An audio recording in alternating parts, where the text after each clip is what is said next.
വർഷ, നീ എന്തുദ്ദേശിച്ച അവനെ ബർത്ത്ഡേ പാർട്ടിക്ക് വിളിച്ചേ? അതൊരു ക്ലോസ് സർക്കിൾ പാർട്ടിയല്ലേ?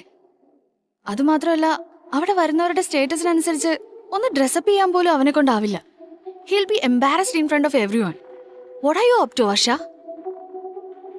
ധീരജിനെ പാർട്ടിക്ക് വിളിച്ചതിലുള്ള അമർഷം ഹിൽട്ടണിൽ നിന്ന് തിരികെ വരുന്ന ആ രാത്രിയിൽ തന്നെ ക്രിസ്റ്റീന വർഷയെ അറിയിച്ചു. അങ്ങനെയൊന്നും അല്ല ക്രിസ്റ്റി, അവൻ ആ പാർട്ടിക്ക് വരണം. പിന്നെ സ്റ്റാറ്റസ് അത് നമുക്ക് സെറ്റാക്കാം.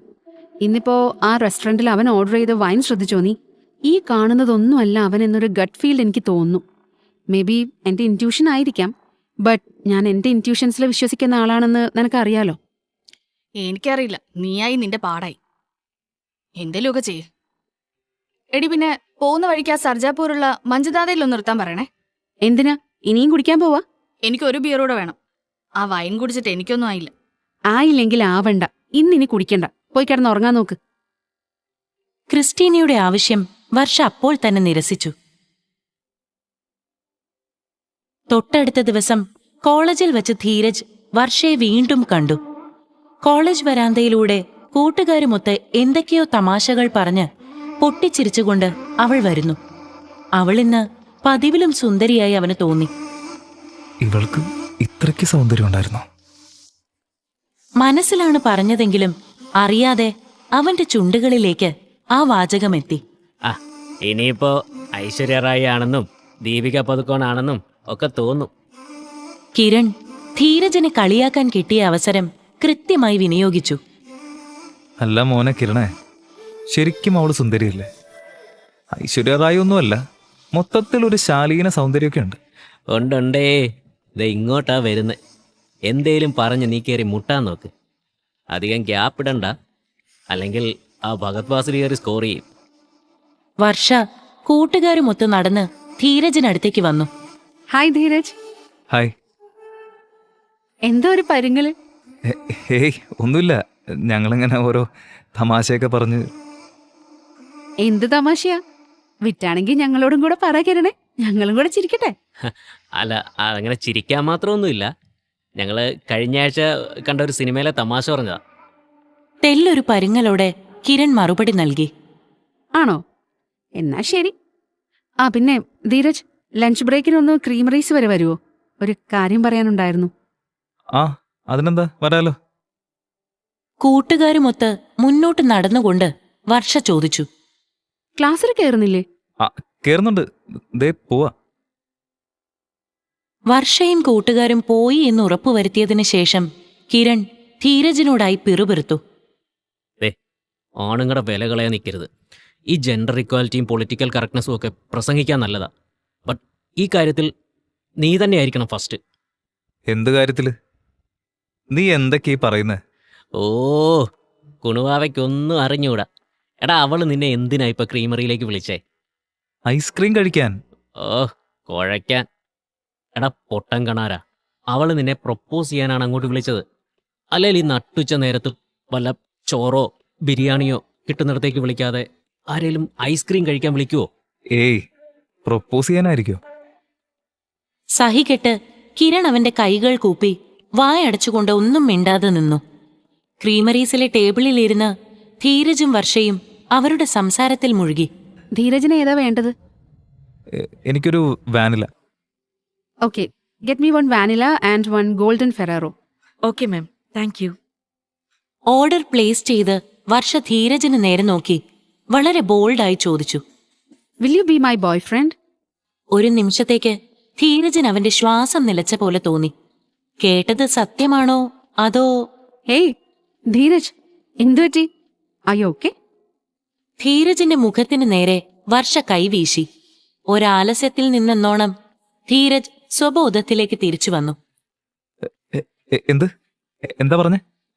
തനിക്കെന്റെ ബോയ് ഫ്രണ്ട് ആവാൻ പറ്റുമോന്ന്? സ്ഥിരമായിട്ട് വേണ്ടടോ. ബർത്ത്ഡേ പാർട്ടിക്ക് വരില്ലേ? അപ്പൊ എല്ലാവരുടെയും മുന്നിൽ ഇയാൾക്ക് എന്റെ ബോയ് ഫ്രണ്ട് ആയിട്ടൊന്ന് അഭിനയിക്കാൻ പറ്റുമോന്ന്. പൊടുന്നനെ ധീരജിന്റെ മുഖം മാറി. ആ മാറ്റം വർഷ ശ്രദ്ധിക്കുകയും ചെയ്തു. ഓ സോറി, ഞാൻ തന്നെ ഹേർട്ട് ചെയ്യാൻ ഉദ്ദേശിച്ച് പറഞ്ഞതല്ല. അത് പിന്നെ കുറച്ച് പ്രശ്നങ്ങളുണ്ടോ. മാം, യുവർ ഓർഡർ. അവർക്കിടയിലെ സംഭാഷണം നിശ്ചലമാക്കിക്കൊണ്ട് ഐസ്ക്രീം എത്തി. വർഷ ഓർഡർ കൊണ്ടുവന്ന പെൺകുട്ടിക്ക് നന്ദി പറഞ്ഞു. ധീരജിന് യാതൊരു ഭാവമാറ്റവും ഉണ്ടായില്ല. ധീരജ് കഴിക്ക്. ധീരജ്. ഒന്നിരുത്തി മൂളിക്കൊണ്ട് അവൻ ആ ഐസ്ക്രീം കഴിച്ചു തുടങ്ങി. അല്പനേരത്തെ നിശബ്ദതയ്ക്ക് ശേഷം തനിക്ക് യാതൊരു പ്രശ്നവുമില്ലാത്ത രീതിയിലാണ് പിന്നീട് ധീരജ് പെരുമാറിയത്. അപ്പോ ഈ ബോയ് ഫ്രണ്ട് വേഷത്തിന് ദിവസക്കൂലിയാണോ അതോ ആഴ്ചക്കൂലിയോ? ധീരജ്. ഏയ് കമോൺ, ഞാൻ ഒരു തമാശ പറഞ്ഞതാ. എൻ്റെ പൊന്ന് മാഡം, ഞാൻ വരാം. തൻ്റെ ബോയ് ഫ്രണ്ട് ആയിട്ട് നല്ല കിണ്ണം കാച്ചി ഒരു പെർഫോമൻസും കാഴ്ചവെക്കാം. Dheeraj, are you sure? ആടോ, ഞാൻ ഡബിൾ ഓക്കെയാണ്. അപ്പോ എങ്ങനെ, എവിടെ വരണമെന്നും എന്തൊക്കെ ചെയ്യണമെന്നും പറഞ്ഞതാ. ബാക്കി ഞാനേറ്റു. ധീരജ്, എടോ കുറച്ച് പ്രോബ്ലംസ് ഉള്ളതുകൊണ്ടാണ് തൻ്റെ ഞാൻ പ്രോബ്ലംസ് ഒക്കെ ഞാൻ വഴിയെ കേട്ടോളാം. ഇപ്പൊ ഞാൻ എന്താ ചെയ്യേണ്ടതെന്ന് മാത്രം പറ. ഒരു ക്ലോസ് സർക്കിൾ പാർട്ടിയാണ് അറേഞ്ച് ചെയ്തിരിക്കുന്നത്. അതുകൊണ്ട് തന്നെ ഫിൽത്തി റിച്ച് ആയിട്ടുള്ള കുറെ ആളുകളായിരിക്കും അവിടെ വരിക. അവരുടെ മുന്നിൽ നീയും ഒട്ടും മോശക്കാരനാകരുത്. ഇതിപ്പോ ഇങ്ങനൊരു ആവശ്യം ആയതുകൊണ്ടാ. ഇഫ് യു ഡോണ്ട് മൈൻഡ്, ഞാൻ നിനക്ക് കുറച്ച് ക്യാഷ് തരാം. നീ നന്നായിട്ടൊന്ന് ഡ്രസ്സപ്പ് ചെയ്ത് വരണം. ഓൾസോ എനിക്കൊരു നല്ല ഗിഫ്റ്റും പാർട്ടിക്ക് തരണം. ഓ, ബോയ് ഫ്രണ്ട് വേഷത്തിന്റെ പാക്കേജിൽ ഇത്രയധികം കാര്യങ്ങളുണ്ടായിരുന്നു. ഓക്കെ, ഗിഫ്റ്റ് തരണം. എന്നിട്ട് അവന്റെ സംസാരത്തിൽ ഒളിഞ്ഞു കിടക്കുന്ന നർമ്മം പൊതിഞ്ഞ വേദന വർഷ മനസ്സിലാക്കിയത് കൊണ്ടാണോ എന്നറിയില്ല. തെല്ലൊരു നീരസത്തോടെയാണ് അവൾ പ്രതികരിച്ചത്. എന്നിട്ടൊന്നുമില്ല, നിനക്ക് ബുദ്ധിമുട്ടാണെങ്കിൽ വേണ്ട ധീരജ്. ബുദ്ധിമുട്ടൊന്നുമില്ലെന്നേ, പറഞ്ഞോ. ധീരജ് വളരെ സീരിയസ് ആയി സംസാരിച്ചു തുടങ്ങി. വർഷ തന്റെ ബാഗിൽ നിന്ന് 70,000 രൂപയെടുത്ത് ധീരജിന് നേരെ നീട്ടി. ഇത് 70,000 ഉണ്ട്. 50,000-ന് നീ എനിക്കൊരു നല്ല ഗിഫ്റ്റ് വാങ്ങുക. ബാക്കി കാശിന് നീ നിനക്ക് ഇടാൻ പറ്റിയൊരു നല്ലൊരു ഔട്ട്ഫിറ്റും വാങ്ങുക. ധീരജ് ഒരു നിമിഷമൊന്ന് ആലോചിച്ചിട്ട് അതിൽ നിന്ന് 50,000 രൂപ എടുത്ത് ബാക്കി ക്യാഷ് തിരികെ നൽകി. ഗിഫ്റ്റിനുള്ള ക്യാഷ് മാത്രം മതി. ഔട്ട്ഫിറ്റിന്റെ കാര്യം താൻ വിട്ടേക്ക്. വർഷയ്ക്ക് മോശം വരാത്ത രീതിയിൽ നന്നായി തന്നെ ഡ്രസ്സപ്പ് ചെയ്ത് ഞാൻ വന്നോളാം, പോരെ? Thank you so much Dheeraj, I mean it. എന്നാ എനിക്ക് ഒരു ഐസ്ക്രീം കൂടി വാങ്ങിത്തരോ? ഇരുവരുടെയും മുഖത്ത് ചിരി വിടർന്നു.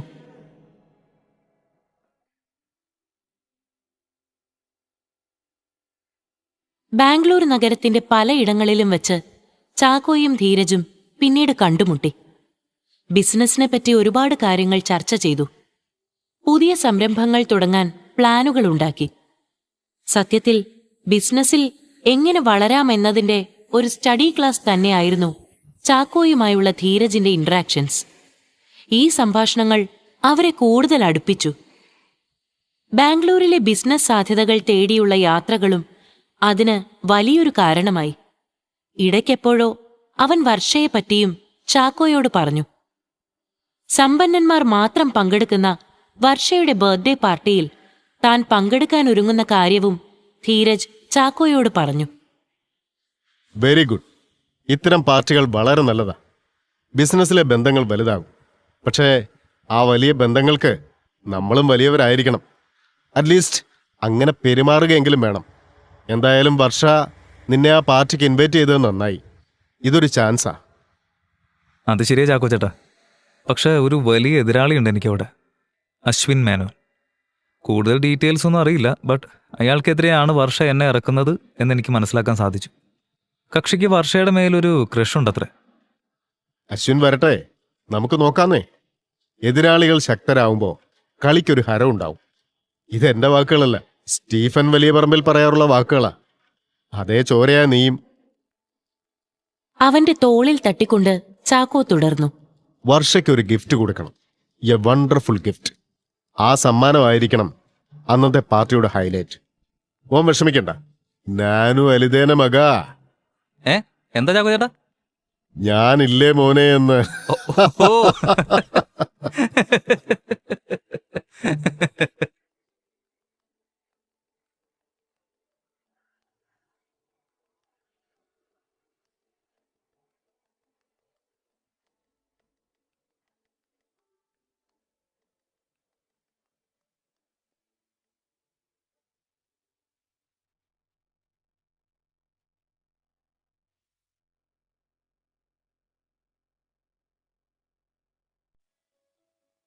കോളേജിൽ നിന്ന് മടങ്ങിയെത്തി ബുക്സ് എടുത്ത് വെക്കുന്നതിനിടയിൽ ധീരജ് അവന്റെ ബുക്കിൽ വീണ്ടും പേപ്പർ സ്റ്റാർ കണ്ടു. ഇത്തവണ പക്ഷേ കുറിപ്പുകളൊന്നും ഉണ്ടായിരുന്നില്ല. പകരം ആ സ്റ്റാറിൽ ഒരു സാഡ് ഇമോജിയായിരുന്നു ഉണ്ടായിരുന്നത്. ഇതാരാണാവോ എന്റെ ബുക്സിൽ ഇങ്ങനെ പേപ്പർ സ്റ്റാർസ് വെക്കുന്നതും എഴുതുന്നതും? ഞാൻ സംശയിച്ച പോലെ ഇത് സ്നേഹമല്ല. ധീരജ് സ്വയം പറഞ്ഞുകൊണ്ട് ആ സ്റ്റാർ ഒന്നുകൂടി ശ്രദ്ധിച്ചു നോക്കി. ഇത് അവള് തന്നെയാണെന്നാ തോന്നുന്നത്. അവളുടെ ഒരു ചായയൊക്കെ ഉണ്ട്. അയ്യേ, ഞാനെന്തൊരു പൈങ്കിളിയാ. അവൻ ആ ബുക്ക് അടച്ചു വെച്ച് ബാൽക്കണിയിലേക്ക് ചെന്നിരുന്നു. നേരം ഇരുട്ടാൻ തുടങ്ങുന്നതേയുള്ളൂ. ഫ്ലൈ ഓവറിന് പിന്നിലായി കാണുന്ന ഇക്കോ സ്പേസിലെ കെട്ടിടങ്ങൾക്കിടയിലൂടെ അസ്തമയ സൂര്യന്റെ വെളിച്ചം അരിച്ചിറങ്ങി അവിടമാകെ ഒരു ഗോൾഡൻ ലൈറ്റ് പരന്നിരിക്കുന്നു. ആ കാഴ്ചയുടെ ബാക്ക്ഡ്രോപ്പിൽ സ്വപ്നങ്ങളും സന്തോഷങ്ങളും സന്താപങ്ങളുമൊക്കെ പേറി ഇഴഞ്ഞു നീങ്ങുന്ന ബാംഗ്ലൂർ ട്രാഫിക്. ധീരജ് ആ കാഴ്ചകളിൽ മയങ്ങി എന്തോ ഗാഢമായ ആലോചനയിലേക്കാണ്ടു. അവന്റെ ചിന്തകളും വഹിച്ചുകൊണ്ട് നീങ്ങുന്ന ഒരു പോഷ് കാർ റെന്റഡാണ്. ധീരജ് വളരെ എലഗന്റായി ഡ്രസ് ചെയ്ത് ആ കാറിന്റെ പിൻ സീറ്റിലിരിക്കുന്നു. ജെയിംസ് പേഴ്സിന്റെ ഒരു off white colour v neck tee, അതിനു മുകളിലായി ഒരു dark green shade corduroy jacket, Panerai Luminor സീരീസിന്റെ ഒരു വാച്ച്, പോളോ റാൽഫ് ബ്രാൻഡിന്റെ ഒരു സ്ലിം ഫിറ്റ് പാൻസ്, പിന്നെ ഗുച്ചിയുടെ ഒരു സെമി ഫോർമൽ ഷൂസ്. ധീരജ് അടിമുടി മാറിയിരിക്കുന്നു. വലിയ പറമ്പിൽ ഫാമിലിയുടെ അന്തസ്സിനൊത്ത മാറ്റം. ആ black colour ക്യാമറി car Bengaluru Mysuru ഹൈവേയിലെ കുമ്പൽഗുഡു എന്ന സ്ഥലത്തെ ഒരു വലിയ വില്ലയുടെ ഗേറ്റ് കടന്ന് അകത്തേക്ക് പ്രവേശിക്കുന്നു. ഒരു ഫാം ഹൗസ് മാതൃകയിൽ പണി കഴിച്ചിരിക്കുന്ന സൗധം. നാലപ്പാട്ട് ഫാമിലിയുടേതാണ് ഈ ബംഗ്ലാവ്. Nalappat pharmaceuticals, Nalappat jewellery, Nalappat steels, അങ്ങനെ സൗത്ത് ഇന്ത്യയിലാകെ ഒട്ടനവധി മേഖലകളിൽ ബിസിനസ് ചെയ്യുന്ന നാലപ്പാട്ട് ഫാമിലിയിലെ അംഗമാണ് വർഷ എന്ന് സത്യത്തിൽ ആ ഫാം ഹൗസിലേക്ക് എത്തിയപ്പോഴാണ് ധീരജ് തിരിച്ചറിഞ്ഞത്. ഇരുവശങ്ങളിലുമുള്ള ലോണിനിടയിലൂടെ കടന്നു പോകുന്ന ടൈൽ വിരിച്ച പാത ചെന്നെത്തി നിൽക്കുന്നത് ഫാം ഹൗസിന്റെ വിശാലമായ കാർ പോർച്ചിലേക്കാണ്. ധീരജ് ഒരു ദീർഘനിശ്വാസമെടുത്ത് കാറിൽ നിന്ന് വളരെ കോൺഫിഡന്റ് ആയി പുറത്തേക്കിറങ്ങി. വിശാലമായ ഒരു അകത്തളം, മനോഹരമായ ഒരു ഷാൻലിയർ ലൈറ്റിൽ നിന്ന് വരുന്ന വെളിച്ചം ആ ഫാം ഹൗസിന് മാറ്റുകൂട്ടുന്നു. അങ്ങിങ്ങായി ആളുകൾ കയ്യിൽ വിസ്കി ഗ്ലാസുകളും ഷാമ്പെയിൻ ഗ്ലാസുകളുമായി നിൽക്കുന്നുണ്ട്. വിശാലമായ ആ അകത്തളം കടന്നു ചെല്ലുന്നത് ഒരു ഓപ്പൺ ഏരിയയിലേക്കാണ്. ധീരജ് വർഷയുടെ മുഖം തിരഞ്ഞ് മുന്നോട്ട് നടന്നു. ആ ഓപ്പൺ ഏരിയയുടെ ഇടതുവശത്തായി ഒരു വലിയ സ്വിമ്മിംഗ് പൂളുണ്ട്. വർഷയെ പക്ഷെ അവിടെ എങ്ങും കാണുന്നില്ല. അവൻ ഫോൺ എടുത്ത് ഡയൽ ചെയ്തു. ഹലോ വർഷ, ഹായ്, ഞാനിവിടെ എത്തി. ഇയാളെ കണ്ടില്ലല്ലോ. ആ എടാ, നീ ഒന്ന് മുകളിലെ ഫ്ലോറിലേക്ക് വരുവോ? നീ ഇപ്പൊ എവിടെ നിക്കുന്നേ? ഞാൻ താഴെയുണ്ട്, ആ പൂളിന്റെ സൈഡിലുണ്ട്. പോൾ സൈഡിലോ? എടാ ദേ ഇവിടെ മുകളിലേക്ക് നോക്ക്. നീ എവിടെ? നിൽക്കുന്നതിന്റെ പുറകില് റൈറ്റ് സൈഡില്. ആ ദേ ഇതിലെ മുകളിലേക്ക് വാ. ആ വരുന്നു. അവൾ ഫാം ഹൗസിന്റെ ഒരു കോർണറിലേക്ക് കൈ ചൂണ്ടുന്നു. വർഷയും ധീരജും ഇപ്പോൾ ഫാം ഹൗസിലെ വർഷയുടെ റൂമിലാണ്. അവൾ മിററിന് മുന്നിലിരുന്ന് മുഖത്ത് എന്തൊക്കെയോ ക്രീമിടുന്നു. ഒരു സീത്രൂ വൈറ്റ് ഓവർകോട്ട് ജാക്കറ്റും ടൈറ്റ് ഷോർട്ട് പാൻസുമാണ് അവളുടെ വേഷം. പൊതുവെ കുർത്തിയോ ജീൻസോ മാത്രം ഇട്ട് കണ്ടിട്ടുള്ള വർഷയെ ഈ വേഷത്തിൽ കണ്ട് ധീരജിനൽപ്പം നാണം തോന്നി. എടാ നീ ഇങ്ങോട്ടൊക്കെ വന്നിട്ടുണ്ടോ? ഞാൻ ഇതിലെ പാസ് ചെയ്ത് പോയിട്ടുണ്ട്. ഒരിക്കല് രാസ്ത കഫേയിൽ പോയപ്പോഴും പിന്നൊരിക്കല് മാൻഡിയയിലൊരു ഫംഗ്ഷന് പോയപ്പോഴും. ബട്ട് ഇത് ഇയാളുടെ പ്രോപ്പർട്ടി ആണെന്ന് അറിയില്ലായിരുന്നു. ചെറിയൊരു പുഞ്ചിരി സമ്മാനിച്ചുകൊണ്ട് അവൾ പറഞ്ഞു. ഞങ്ങള് താമസിക്കുന്നത് അവിടെ സിറ്റിയിൽ തന്നെയാ. ഇത് പപ്പയുടെ ഒരു ഹൈഡ് ഔട്ട് സ്പേസാ. ഇടയ്ക്ക് പുള്ളി ഇങ്ങോട്ട് വരും, ഞാനും ഇടയ്ക്ക് വരും കേട്ടോ. ഭയങ്കര രസാ ഇവിടെ നിൽക്കാൻ. സിറ്റിയുടെ തിരക്കോ പൊല്യൂഷനോ ഒന്നുമില്ലാതെ സ്വസ്ഥമായിട്ടിരിക്കാം ഇവിടെ. ഡാ ദേ ആ ഡ്രസ്സ് ഒന്ന് എടുത്തു തരുമോ? വളരെ ഭംഗിയുള്ള ഒരു ഗോൾഡൻ കളർ ഗൗൺ. ധീരജ് ഹാങ്ങറിൽ തൂക്കിയിട്ടിരിക്കുന്ന ആ ഗൗൺ ശ്രദ്ധയോടെ എടുത്ത് വർഷയ്ക്ക് നൽകി. അവൾ ആ ഡ്രസ്സുമെടുത്ത് മിററിന് സൈഡിലുള്ള ഡ്രസ്സിംഗ് റൂമിലേക്ക് പോയി. പാതി ചാരിയ വാതിലിനിടയിലൂടെ അവളുടെ ശരീരം അവന് വ്യക്തമായി കാണാമായിരുന്നു. ഇവളെന്ത് ഈ വാതിലടയ്ക്കാത്ത? ഇതിപ്പോ അവൻ മനസ്സിൽ ചിന്തിച്ചു. പക്ഷേ താൻ അങ്ങനെ വാതിൽ പഴുതിലൂടെ നോക്കുന്നത് ശരിയല്ല എന്ന് തിരിച്ചറിഞ്ഞ് ധീരജ് അവിടെ ആ കട്ടിലിൽ നിന്ന് എഴുന്നേറ്റ് വിൻഡോയ്ക്കടുത്തേക്ക് നടന്നു. അവിടെ നിന്നുകൊണ്ടാണ് വർഷ നേരത്തെ അവനെ കൈവീശി കാണിച്ചത്. താഴെ പൂൾ സൈഡിലായി ബാർബിക്യൂ പുകയുന്നുണ്ട്. അല്പം മാറി ഒരു ബാർ കൗണ്ടറും. അവിടെ നല്ല തിരക്കുണ്ട്. ഇനി എത്ര കാശുകാരനാണെന്ന് പറഞ്ഞാലും കള്ളു കണ്ടാൽ എല്ലാവർക്കും പ്രാന്താണ്. അവൻ മനസ്സിൽ പറഞ്ഞു ചിരിച്ചു. അതിനിടയ്ക്ക് വർഷ ധീരജിനെ അകത്ത് ഡ്രസ്സിംഗ് റൂമിലേക്ക് വിളിച്ചു. മൈ ഗോഡ്, എന്തിനായിരിക്കും? പ്രൊവോക്കിംഗ് ആയി എന്തു തന്നെ സംഭവിച്ചാലും ആത്മനിയന്ത്രണം പാലിക്കണം. സ്വയം പറഞ്ഞുകൊണ്ട് മെല്ലെ വാതിൽ തുറന്നു. ധീരജ്, എടാ, ഈ ഗൗണിന് പുറകിലുള്ള ഹുക്ക് അകന്നു പോയെന്ന് തോന്നുന്നു. ഒന്ന് അടുപ്പിച്ചു തരുമോ? അല്ലെങ്കിൽ ഇത് ഞാനിനി ഊരി ഒന്നേ നിടണം.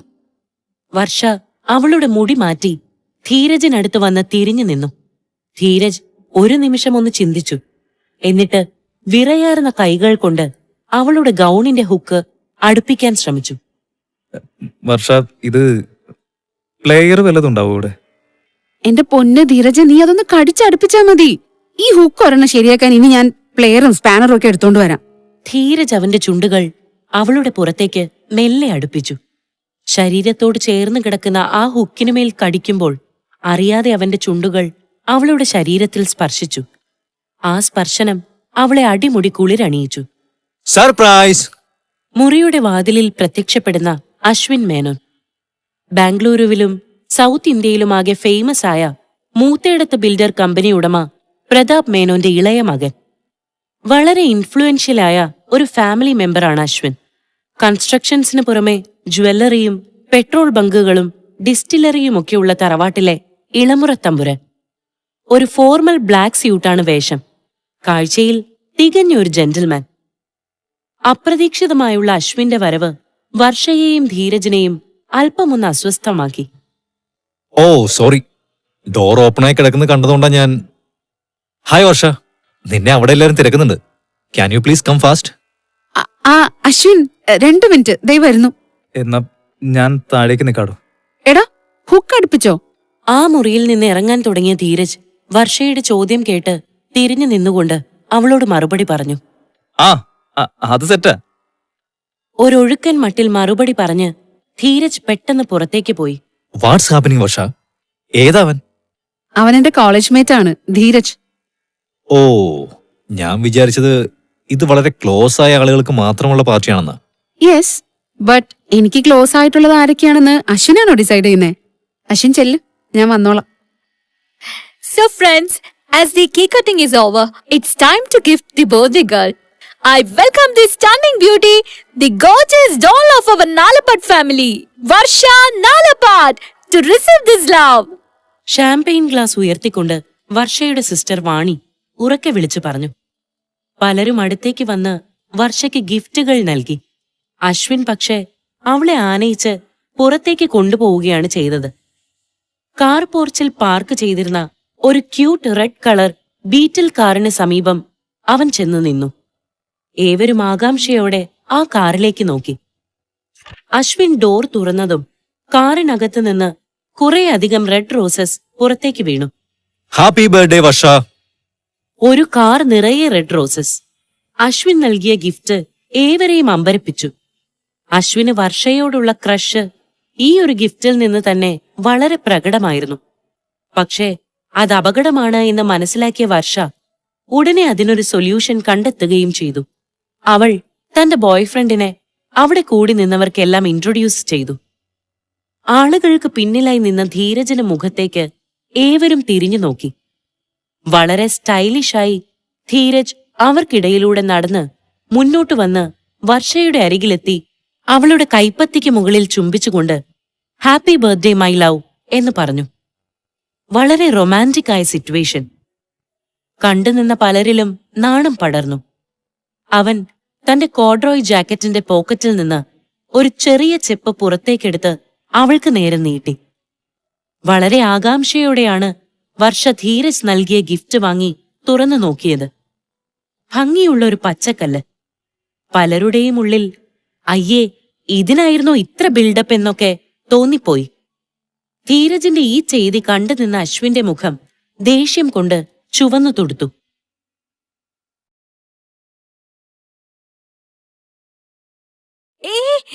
ഞാനൊന്ന് നോക്കട്ടെ. തന്നെ വർഷയുടെ സിസ്റ്റർ വാണി ആ സ്റ്റോൺ എടുത്തുയർത്തി അതിന്റെ ക്വാളിറ്റി നോക്കി. അല്പനേരം ഒന്ന് ശ്രദ്ധിച്ച് അവൾ പറഞ്ഞു, വാവ്, ഇത് എമറാൾഡ് അല്ലേ? The bluish green rare stone. ഏയ് ഗായ്സ്, ഇത് എമറാൾഡാ. ഗ്രാമിന് മില്യൺസാ ഈ സ്റ്റോണിന്റെ വില. നിങ്ങൾ ആരും ഇതിനെപ്പറ്റി കേട്ടിട്ടില്ല? പക്ഷേ അവിടെ കൂടി നിന്നവരാരും മറുപടിയൊന്നും പറഞ്ഞില്ല. അവർക്ക് ഈ സ്റ്റോണിന്റെ വിലയെപ്പറ്റി വലിയ അറിവില്ലായിരുന്നു. ആ സ്റ്റോൺ ഒന്നുകൂടി സൂക്ഷിച്ചു നോക്കിക്കൊണ്ട് അവൾ തുടർന്നു, Dheeraj, don't tell me that this is the Colombian one. Oh my God, ഇത് ഭയങ്കര റെയർ സ്റ്റോണാ Varsha. Especially this Colombian one. ഒരുപാട് ഹെൽത്ത് ബെനിഫിറ്റ്സ് ഒക്കെ ഉള്ള സ്റ്റോണാ ഇത്. നിങ്ങൾ ആരും ഇതിനെപ്പറ്റി കേട്ടിട്ട് പോലുമില്ല. സ്കിൻ ഡിസീസ്, ലിവർ ഡിസീസ് അതൊക്കെ മാറാൻ നമ്മുടെ ആൻസിസ്റ്റേഴ്സ് പണ്ട് ഈ സ്റ്റോൺ ധരിക്കുമായിരുന്നു. അത് മാത്രമല്ല, even the stone is good for mental health. നല്ല മെമ്മറിക്കും ചിന്തകൾക്ക് ക്ലാരിറ്റി വരാനൊക്കെ ആളുകൾ ഈ സ്റ്റോൺ ഉപയോഗിക്കാറുണ്ട്. ലേഡി സ്റ്റോറിൽ കിട്ടുന്ന ഈ സ്റ്റേഷനറി ഐറ്റം ആണോ മെമ്മറി പവർ കൂട്ടുന്ന സ്റ്റോൺ? കൊള്ളാലോ. എന്നാ ഇതൊരു 3-4 വാങ്ങി നാട്ടിലുള്ള എന്റെ മുത്തശ്ശിക്ക് കൊണ്ടുപോയി കൊടുക്കണം. ഇപ്പോഴേ തീരെ ഓർമ്മയില്ലാണ്ടിരിക്കുവാണെന്നേ. അല്ല വർഷ, നീ തന്നെ പറ, ആരും കേട്ടിട്ടില്ലാത്തൊരു മരതകവും പൊക്കിപ്പിടിച്ചോണ്ട് വന്നിരിക്കുന്ന ഒരുത്തൻ ഇത്രയും പേരുടെ മുന്നിൽ വന്നു നിന്ന് ഒരു കൂസലുമില്ലാതെ ഇങ്ങനെ ഒരു കല്ലും കാണിച്ച് പറ്റിക്കാനേ നല്ല ധൈര്യം വേണം. സമ്മതിച്ചിരിക്കുന്നു. പക്ഷെ ഇവിടെ തലയിൽ ആൾതാമസമുള്ള ആളുകളും ഉണ്ടെന്ന് നീ ഓർത്ത് കാണില്ല. മതി അശ്വിൻ, വിട്ടേക്ക്. അവനൊരു അബദ്ധം പറ്റിയതാ. വർഷയും ആ സ്റ്റോൺ ഫേക്ക് ആണെന്ന് വിധി എഴുതി. വർഷയുടെ ആ ഒരു സ്റ്റേറ്റ്മെന്റ് പക്ഷേ ധീരജിനെ വല്ലാതെ ഉലച്ചു കളഞ്ഞു. You guys are crazy. നിങ്ങൾക്ക് ഈ സ്റ്റോൺ എന്താണെന്നോ ഇതിന്റെ വാല്യൂ എന്താണെന്നോ അറിയില്ല. ഫ്രസ്ട്രേറ്റഡ് ആയ അവൾ ഒരു ഷാമ്പെയിൻ ഗ്ലാസുമായി എങ്ങോട്ടോ പോയി. വർഷ, ഞാൻ ഇറ്റ്സ് ഓക്കെ ധീരജ്, സാരില്ല. വർഷ അവൻ പറയുന്നത് ശ്രദ്ധിക്കാതെ അവിടെ നിൽക്കുന്ന മറ്റ് ഗസ്റ്റുകളോട് സംസാരിക്കുന്നു. പിന്നീട് അധിക സമയം ധീരജ് അവിടെ നിന്നില്ല. ആകെ അവൻ അവിടെ അറിയാവുന്നത് വർഷയെയാണ്. അവളാണെങ്കിൽ മറ്റുള്ളവരുമായി സംസാരിച്ചു നിൽക്കുന്നു. വാണി ദൂരെ മാറി ലോണിലിരുന്ന് ഒരു സിഗരറ്റ് വലിക്കുന്നു. തനിച്ചു നിൽക്കുന്ന ധീരജിനെ കണ്ട് വാണി അവനടുത്തേക്ക് ചെന്ന് സംസാരിച്ചു. You wanna have a drag? Dheeraj വേണ്ട എന്ന് തലയാട്ടി. It's okay man, leave it. ഈ പാത്രം അറിഞ്ഞ് സെർവ് ചെയ്യണം, അങ്ങനെ എന്തോ മലയാളത്തിൽ അങ്ങനെ എന്തോ ഒരു പ്രോവർബ് ഇല്ലേ? അങ്ങനെ ചിന്തിച്ചാ മതിയെന്നേ. എനിക്കിതിലൊക്കെ കുറച്ച് ഇൻട്രസ്റ്റ് ഉള്ള ആളായതുകൊണ്ടാ ഞാൻ ഈ എമറാൾഡിനെ പറ്റിയൊക്കെ കേട്ടിട്ടുള്ളതും റിസർച്ച് ചെയ്തിട്ടുള്ളതും. അല്ലായിരുന്നെങ്കിൽ ഞാനും ചിലപ്പോ ഇവരെ പോലെ ബിഹേവ് ചെയ്തേനെ. Anyway, I feel sorry for you Dheeraj. ഞാൻ ഇറങ്ങുവാണ് വാണി. ബൈ. ഏയ്, വർഷയോട് ബൈ പറയുന്നില്ലേ? അവളെ ഒന്ന് മീറ്റ് ചെയ്തേക്ക് പ്ലീസ്. ധീരജ് അല്പമൊന്നും അടിച്ച് വർഷയുടെ അരികിലെത്തി. വർഷ, ഞാൻ ഇറങ്ങുവാ. See you. ബൈ. എടാ, നീയൊന്നും കഴിച്ചില്ലല്ലോ. Have something. വേണ്ട വർഷ, ഞാൻ ആ കേക്ക് കഴിച്ചു, അത് മതി. പിന്നെ കാണാം. ബൈ. വർഷയ്ക്ക് കൂടുതൽ സംസാരിക്കാൻ അവസരം കൊടുക്കാതെ ധീരജ് അവിടെ നിന്ന് പെട്ടെന്ന് നടന്ന് കാറിനടുത്തേക്ക് ചെന്നു. ഡ്രൈവർ അവന് കാർ ഡോർ തുറന്നു കൊടുത്തു. തോറ്റുപോയവന്റെ ഒരു ചെറു മന്ദഹാസം മാത്രം അയാൾക്ക് സമ്മാനിച്ചുകൊണ്ട് അവൻ കാറിലേക്ക് കയറി. அடடடடடா, இப்படிப்பட்ட அருமையான பெண் சிலைகளை படைத்து விட்டா நீ ஒரு மிகப்பெரிய கலைஞர். ക്രോപ്പ് ടോപ്പും ഷോർട്സും ഇട്ട ഒരു പെൺകുട്ടിയെ കണ്ട് ഉമാശങ്കർ ആകാശത്തേക്ക് നോക്കി പറഞ്ഞു. ഉമയും കിരണും ഗോപാലനും കോറമംഗലയിലെ ഫോറം മാളിന് മുന്നിലിരുന്ന് രാത്രിയുടെ തണുപ്പിനോടൊപ്പം മനുഷ്യരുടെയും സൗന്ദര്യം ആസ്വദിക്കുകയാണ്. എല്ലാവർക്കും സെറ്റായി അളിയാ. നമ്മള് മാത്രം ഇപ്പോഴും ഇങ്ങനെ കണ്ണി കണ്ടവരെയൊക്കെ നോക്കി വെള്ളമിറക്കി നടക്കുന്നു. എടാ, സിംഗിളായി ഇരിക്കുന്നതാണ് ഏറ്റവും നല്ലത്. കമ്മിറ്റഡായി എന്തുമാത്രം കാര്യങ്ങളാ. ഹോ, നീ ആ കണ്ണീര് തുടച്ചു കളഞ്ഞിട്ട് പറ, അവന്റെ ഒരു സിംഗിള്. നീ ആ മിലൻ ജോർജിന്റെ പിന്നാലെ മിലാപ്പി മിലാപ്പി എന്ന് വിളിച്ചേ കുറെ നാൾ ഒലിപ്പിച്ച് നടന്നു എന്ന് ഞങ്ങൾ മറന്നിട്ടില്ല.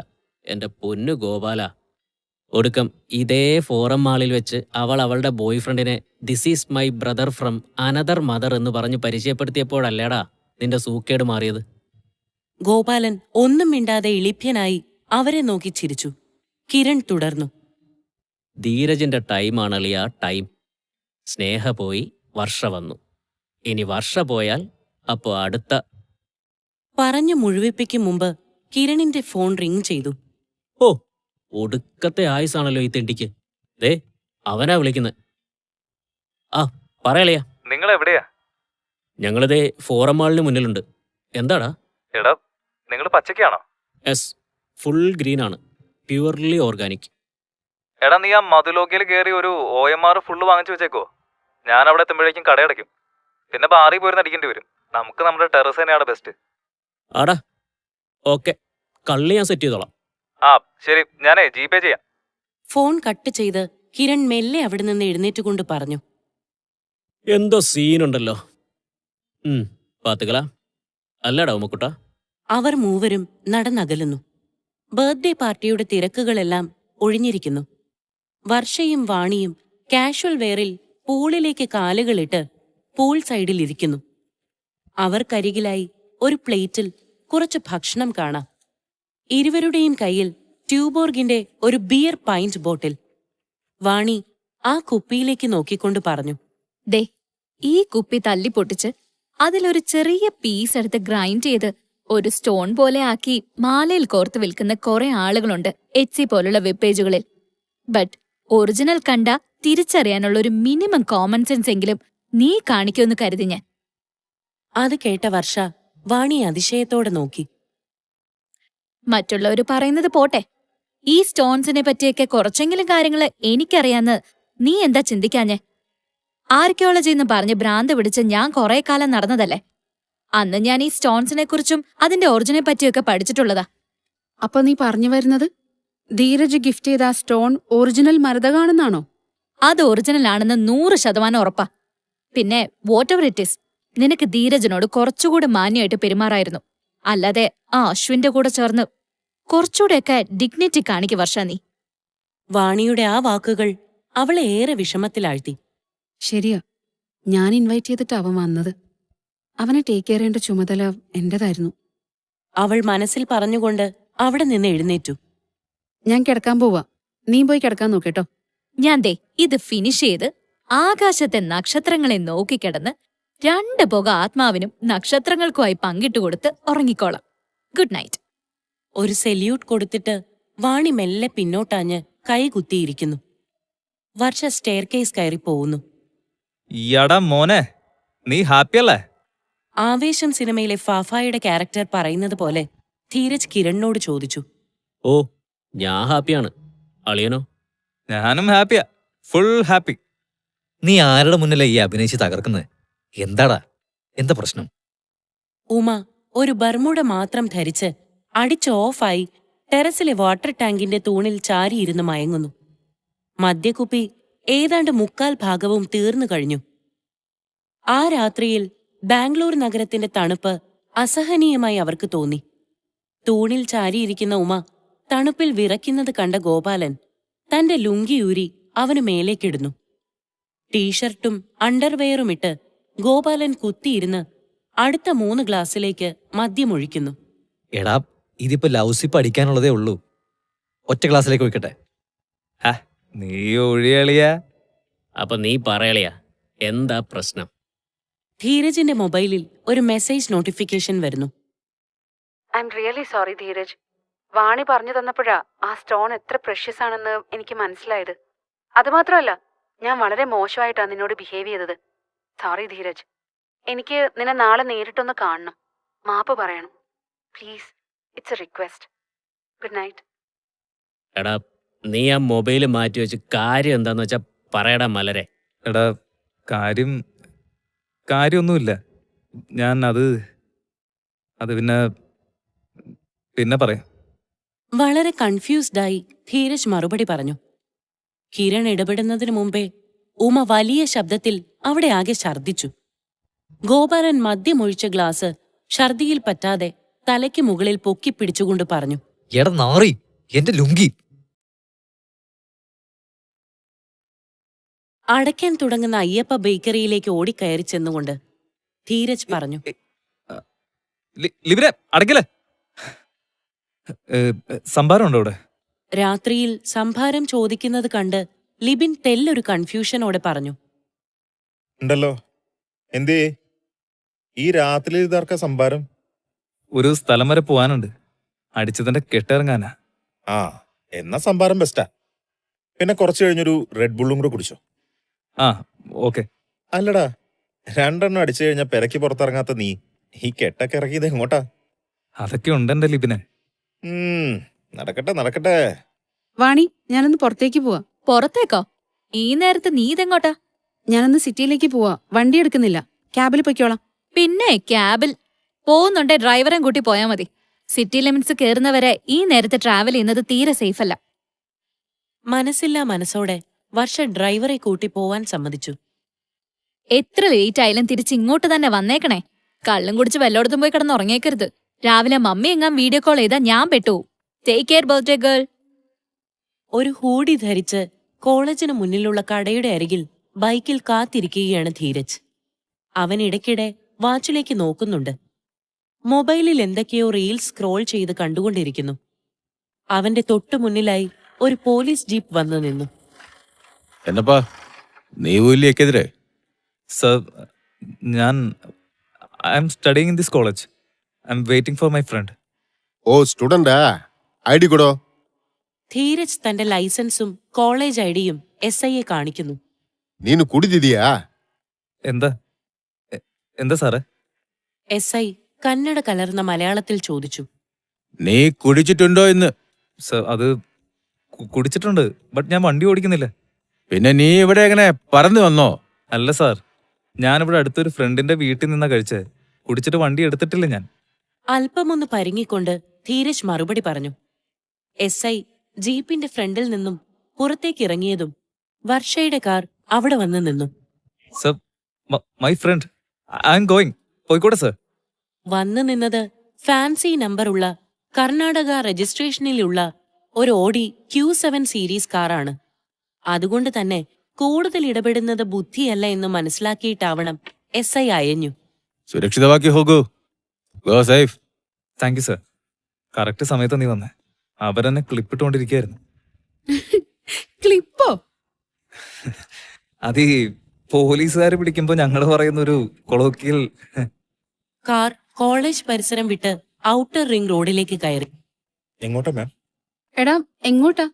നീ വല്ലതും കഴിച്ചോ? ഇല്ല, ബട്ട് കുഴപ്പമില്ല. എനിക്ക് കഴിക്കണമെന്നില്ല. എടാ, നിനക്ക് ഇവിടുത്തെ ഫുഡ് ജോയിന്റ്സ് ഏതേലും അറിയോ? ഐ മീൻ നല്ല സ്ട്രീറ്റ് ഫുഡൊക്കെ കിട്ടുന്നത്. ശിവാജി നഗറിലേക്ക് പോയാ ഇപ്പൊ ഫുൾ ഓണായിരിക്കും. പക്ഷെ നിനക്ക് അവിടുത്തെ ഫുഡൊക്കെ ഇഷ്ടപ്പെടുവോ? നല്ല ടേസ്റ്റ് ആണ്, ബട്ട് സ്ട്രീറ്റ് ഫുഡാണ്. നീ ഇന്നിപ്പോ വന്ന് കണ്ട ആ ഫാം ഹൗസും ആ ഓടി കാറും ഒക്കെ കണ്ടിട്ടാണോ ഈ ഡൗട്ട്? എനിക്ക് ഈ ഒത്തന്റിക് ഫുഡൊക്കെ കഴിക്കാൻ വലിയ ഇഷ്ടമാണ്. Will you take me there? Dheeraj പുഞ്ചിരിച്ചു. ശിവാജി നഗറിലെ കടകളിലെല്ലാം സാമാന്യം നല്ല തിരക്കുണ്ട്. വെളുത്ത തൊപ്പി വെച്ച് നീണ്ട താടി വളർത്തിയ കുറെ ആളുകൾ. ഇസ്ലാം മതവിശ്വാസികളുടെ കടകളാണ് അവിടെ അധികവും. ചിലർ കടയുടെ മുന്നിൽ നിന്ന് കുശലം പറഞ്ഞ് ചായ കുടിക്കുന്നു. ചിലർ ഖുഷ്ക പൊതിഞ്ഞു കെട്ടുന്നു. അത്യാവശ്യം വൃത്തിയുള്ള ഒരു സ്ട്രീറ്റ് ഫുഡ് ഷോപ്പിൽ ധീരജും വർഷയും ഇരുന്നു. നിനക്കെന്താ വേണ്ടേ? എന്താ ഇവിടുത്തെ സ്പെഷ്യല്? ഞാൻ ആദ്യമായിട്ടാ ഇവിടെ. നീ ഓർഡർ ചെയ്താ മതി. ഭയ്യ, ഏക് ഷീഖ് കബാബ്, പിന്നെ സിലോൺ പൊറോട്ട ഹേ ക്യാ? ആ, സിലോൺ പറാട്ട ഹേ. പിന്നെ ഒന്ന് ഭേജ ഫ്രൈ, ബസ് അത് മതി. ഭയ്യ, പിന്നെ 2 ലെമൺ ടീ. നീ ഇവിടെയൊക്കെ വരാറുണ്ടോ? പറയുമ്പോ ഞാൻ ബാംഗ്ലൂരിലെത്തിയിട്ട് കുറെ കൊല്ലമായി. പകല് പോലും ഞാൻ ഇങ്ങോട്ടൊന്നും വന്നിട്ടില്ല. പകല് ഇവിടെ വേറൊരു വൈബാ. ഭയങ്കര ആളും ബഹളവും കുറെ ആടുകളും പള്ളിയിലെ വാങ്കുവിളി ശബ്ദമൊക്കെ ആയിട്ട് വേറൊരു മൂഡ് തന്നെ. എടാ, നീ എനിക്ക് ബാംഗ്ലൂർ ഒന്ന് ചുറ്റി കാണിച്ചു തരുമോ? ഐ മീൻ, ഇങ്ങനെ കുറെ സ്ഥലങ്ങൾ ഉണ്ടാവില്ലേ നല്ല നൈറ്റ് ലൈഫുള്ള? പബ്ബും ബാറും ഒന്നും അല്ല, അല്ലാതെ ഇങ്ങനെ കാണാൻ രസമുള്ള കുറെ സ്ഥലങ്ങള്. Will you take me? Yeah sure. Kolar view പോയിന്റിന് മുകളിൽ നിൽക്കുന്ന വർഷ. അവിടെ നിന്ന് നോക്കിയാൽ ഒരു വശത്ത് കോലാർ മൈൻ ശേഖരവും മറുവശത്ത് രാത്രിയുടെ 3-ാം യാമത്തിലും ഉറങ്ങാത്ത വിശാലമായ ബാംഗ്ലൂർ നഗരവും കാണാം. നല്ല ഉയരത്തിലായതുകൊണ്ട് തന്നെ തണുത്ത കാറ്റ് വീശിയടിക്കുന്നുണ്ട്. വർഷ ഉയരമുള്ളൊരു പാറക്കല്ലിന് മുകളിലേക്ക് കയറി വൂഹൂ എന്ന് ഉറക്കെ കൂകി വിളിച്ചു. ആരേലും ഒച്ചയിട്ട് കേറി വരുവോടാ? ഹേയ്, നീ എത്ര വേണേലും ഒച്ച ഉണ്ടാക്കിക്കോ, ഒരാളും വരാൻ പോകുന്നില്ല. ഈ വ്യൂ പോയിന്റിനെ പറ്റി ഞാൻ കേട്ടിട്ടുണ്ട്. ബട്ട് രാത്രി ഇവിടുന്ന് സിറ്റി കാണാൻ ഇത്ര ഭംഗിയുണ്ടാവുമെന്ന് കരുതിയില്ല. ആ തണുപ്പിൽ സ്വയം ആലിംഗനം ചെയ്തുകൊണ്ട് വർഷ ധീരജിനടുത്തേക്ക് നടന്നു. സോറി പറഞ്ഞതുകൊണ്ട് നിനക്ക് അവിടെ വെച്ചുണ്ടായ ആ നാണക്കേട് മാറും എന്നല്ല. പക്ഷേ എനിക്ക് നിന്നെ കണ്ട് നേരിട്ടൊരു സോറി പറയണമെന്ന് തോന്നി. അതാ ഞാൻ ഗുഡ് നൈറ്റ് അയച്ചിട്ട് പിന്നെ നിന്നെ വിളിച്ചൊന്ന് കാണാൻ പറ്റുമെന്ന് ചോദിച്ചത്. Really sorry Dheeraj, I mean it. ഏയ് അതൊന്നും സാരമില്ല. എനിക്ക് വിഷമായി എന്നുള്ളത് സത്യം തന്നെയാ. ബട്ട് നിങ്ങൾക്ക് ആർക്കും ആ ഗിഫ്റ്റിന്റെ വാല്യൂ അറിയാത്തോണ്ടല്ലേ. കുഴപ്പമില്ല. ഐ നോ, അറ്റ്ലീസ്റ്റ് ഞാനെങ്കിലും നിന്നെ സപ്പോർട്ട് ചെയ്യണമായിരുന്നു. You are my guest. But ഞാൻ അവരുടെ കൂടെ കൂടി. എന്റെ പൊന്നു വർഷ, നീ അതങ്ങ് വിട്. നല്ലൊരു നൈറ്റ് നീ വെറുതെ സെന്റി അടിച്ച് നശിപ്പിക്കല്ലേ. അപ്പോ ഇനി എങ്ങോട്ടാ? ബന്നാർഘട്ടയ്ക്ക് അടുത്തുള്ള ഒരു മാർക്കറ്റ് ഉണ്ട്, നൈറ്റ് മാർക്കറ്റ്. പുലർച്ചെ ഒരു 5 മണി വരെയൊക്കെ ഉണ്ടാവും ആ മാർക്കറ്റ്. കുറെ ആന്റിക് സാധനങ്ങളും പണ്ടത്തെ സ്റ്റൈല് പൊട്ടും ചാന്തും കൺവഷിയും കുപ്പിവളയും ഒക്കെ വിൽക്കുന്ന ഒരു മാർക്കറ്റാ. എന്തു പറയുന്നു? തനിക്ക് താല്പര്യമുണ്ടോ? താല്പര്യം ഉണ്ടോന്നോ? വീട് വണ്ടി ബന്നാർഘട്ടയ്ക്ക്. ഇരുവരുടെയും പൊട്ടിച്ചിരിയിൽ അലിയുന്ന ദൃശ്യം. തൊട്ടടുത്ത ദിവസങ്ങൾ പൊതുവെ ശാന്തമായിരുന്നു. കോളേജിലും പുറത്തും വെച്ച് ധീരജും വർഷയും കൂടുതൽ സംസാരിക്കുകയും അടുത്തറിയുകയും ചെയ്തു. ധീരജും അവന്റെ സുഹൃത്തുക്കളുമായ പത്മയും കിരണും ഉമയും ഗോപാലനും ശാലിനും കോളേജിലെ ബാസ്കറ്റ്ബോൾ കോർട്ടിനോട് ചേർന്നുള്ള ഗ്യാലറിയിലിരുന്ന് നർമ്മ സംഭാഷണത്തിലായിരുന്നു. അതിനിടയിലേക്കാണ് അമല കടന്നു വന്നത്. അരികിലായി ഇരുന്നിരുന്ന പത്മയുടെ കയ്യിൽ അമല മനഃപൂർവ്വം ചവിട്ടി പടവുകൾ ഇറങ്ങി നടന്നുപോയി. വേദന കൊണ്ട് പുളഞ്ഞ് പത്മ പറഞ്ഞു, നിനക്കൊന്ന് നോക്കി നടന്നൂടെ? ആ എന്റെ കയ്യ്. എന്താ എന്തേലും പറഞ്ഞോ? നിന്റെ കുടുംബസ്വത്തൊന്നും അല്ലല്ലോ ഈ സ്ഥലം. കുറച്ചൊന്ന് ഒതുങ്ങിയൊക്കെ ഇരിക്കണം. അല്ല ചിലപ്പോ ഇങ്ങനെ ചവിട്ടിയെന്നും തട്ടിയെന്നൊക്കെ ഇരിക്കും. ഓ, അപ്പോ നീ മനഃപൂർവ്വം ചവിട്ടിയതാ അല്ലേ? ആണെങ്കി നിനക്കെന്താടാ പുല്ലേ? അങ്ങനെ ചവിട്ടിയച്ച് ചുമ്മാ അങ്ങനെ പോയാ എങ്ങനാ? ഒരു സോറി പറഞ്ഞിട്ട് പോ. അതല്ലേ അതിന്റെ ഒരു മാന്യത. മാന്യതയോ? പിന്നെ മാന്യത കാട്ടാൻ പറ്റിയ കുറെ എണ്ണങ്ങള്. എന്താടി മാന്യതയ്ക്കൊരു കുറവ്? ഞങ്ങളും നിന്നെ പോലെ ഇവിടെ പഠിക്കുന്നവരൊക്കെ തന്നെയാ. നിനക്കുള്ള അതേ അവകാശം തന്നെ ഞങ്ങൾക്ക് ഇവിടെ ഉള്ളത്. യു എടി പൊടിന്നൊക്കെ നീ നിന്റെ വീട്ടിലിരിക്കുന്നവരെ പോയി വിളിച്ചാ മതി. കുടുംബത്തിരിക്കുന്നവരെ കുറിച്ച് പറയുന്നോടി. ആക്രോശിച്ചുകൊണ്ട് ധീരജ് അവൾക്ക് നേരെ പാഞ്ഞെടുത്തു. ഉമയും ഗോപാലനും അവനെ തടഞ്ഞു നിർത്തി. എടാ നീയൊന്നടങ്ങ്. ഇതേ പെണ്ണെ, ഈ പ്രശ്നത്തിന്റെ ഇടയ്ക്ക് ഒരാവശ്യമില്ലാതെ വീട്ടുകാരെ കൊണ്ടുവന്ന് നീയാ. പത്മയോടും ധീരജിനോടും സോറി പറയാതെ ഒരടി നീ ഇവിടെ ഇറങ്ങില്ല. ആഹാ, ഇപ്പൊ ഞാൻ സോറി പറയേണ്ട ആളുകളുടെ എണ്ണം കൂടിയോ? ഞാൻ സോറിയും പറയില്ല, ഒരു കോപ്പും പറയില്ല. നിന്നെ കൊണ്ടൊക്കെ ചെയ്യാൻ പറ്റുന്നത് എന്താണെങ്കിലും നീയൊക്കെ ഒന്ന് ചെയ്തു കാണിക്ക്. 10 കാശുള്ള ഒരുത്തിയെ കണ്ട ഉടനെ അവളുടെ പുറകെ മണപ്പിച്ച് നടക്കുന്ന ഇവനെ പോലെയുള്ള മരവാഴകളോടൊക്കെ ഞാൻ സോറി പറയണമെന്ന്. കൊറേ കാലം ആ സ്നേഹയായിരുന്നു. അവള് നല്ല അന്തസ്സായിട്ട് തേച്ചിട്ട് പോയപ്പോ ഇപ്പതേ വേറൊരുത്തി. ഞാനും ദേ ഈ കോളേജിൽ തന്നെ ഉള്ളവളാ. കൂടുതൽ നല്ല പിള്ള ചമയാൻ നിൽക്കരുത് കേട്ടോടോ മരവാഴെ. അമലയുടെ ഈ മറുപടി ധീരജിനെയും സംഘത്തെയും കൂടുതൽ ചൊടിപ്പിച്ചു. രംഗം വഷളാവുകയും കയ്യാങ്കളിയിലേക്ക് എത്തുകയും ചെയ്തു.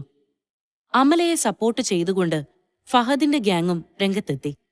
ഞാൻ മാപ്പ് പറഞ്ഞിട്ട് നീയൊക്കെ കിടന്നുറങ്ങിയത് തന്നെ. ഇതേ അമലയാ, അമല ഡേവിഡ് കല്ലിങ്കൽ. പേരിന്റെ അറ്റത്ത് ഇച്ചിരി കനം ഉള്ളതുകൊണ്ട് തന്നെയാ ഞാൻ ഇങ്ങനെ പറയുന്നത്.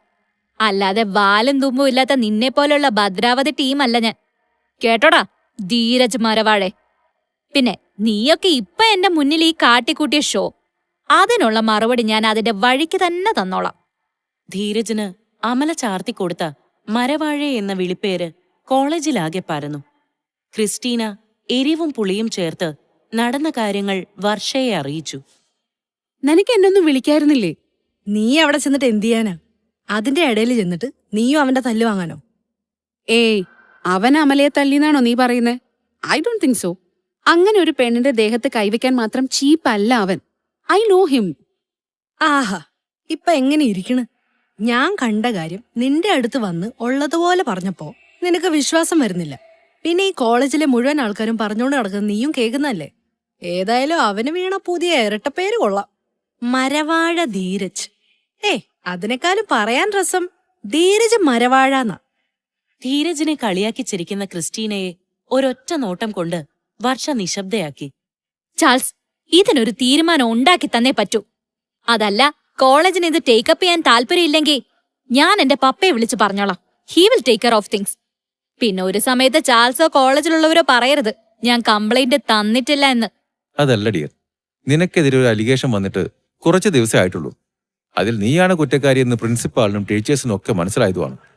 ഇതിപ്പോ വീണ്ടും ഒരു പ്രശ്നം, അതും അതേ സ്റ്റുഡന്റുമായി തന്നെ. നിനക്ക് തന്നെ നാളെ ഇതൊരു തിരിച്ചടി ആവരുത്. എന്റെ ഡിപ്പാർട്ട്മെന്റിലെ ഒരു സീനിയർ ഫാക്കൽറ്റി ആയതുകൊണ്ട് മാത്രമല്ല, നമ്മൾ തമ്മിൽ റിലേഷൻ ആയതുകൊണ്ട് കൂടിയാ ഞാൻ ഇതൊക്കെ ചാൾസിനെ അറിയിച്ചത്.